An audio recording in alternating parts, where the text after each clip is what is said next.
जंगांव के BRS रुकनी assembly M यादगिरी रेड्डी ने आज बस भवन में Telangana state road transport corporation TSRTC के सदरनशीन के तौर पर जिम्मेदारी संभाली है।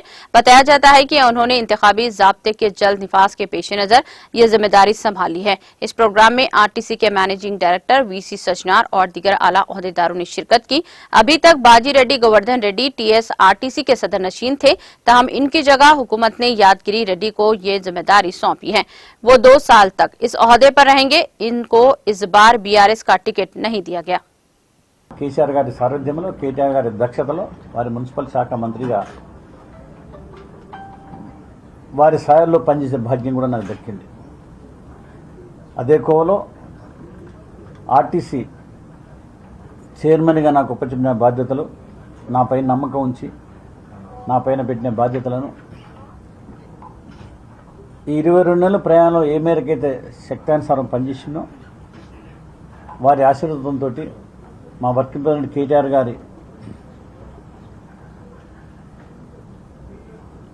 సూచనలతోటి తప్పకుండా నిండుగా బాధ్యతలు నిర్వహించి దీంట్లో పనిచేస్తున్న దాదాపు 45 నుంచి 50 వేల మంది ఎంప్లాయీస్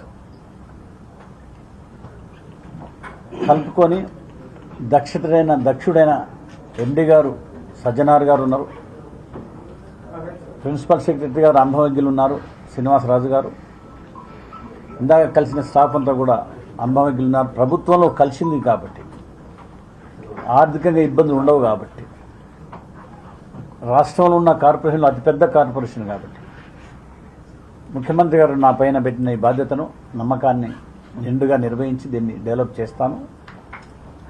ఇక్కడ పనిచేస్తున్న ఉద్యోగస్తుల కార్మికులందరూ కూడా వారిలో ఒకరినై కలిసి పనిచేసి లాభాలలో తీసుకొచ్చి ప్రభుత్వానికి కూడా పేరు చేస్తానని చెప్పి ఈ సందర్భంగా నేను చెప్పడం గర్వపడుతున్నాను. జై తెలంగాణ, జై కేసీఆర్, జై కేటీఆర్.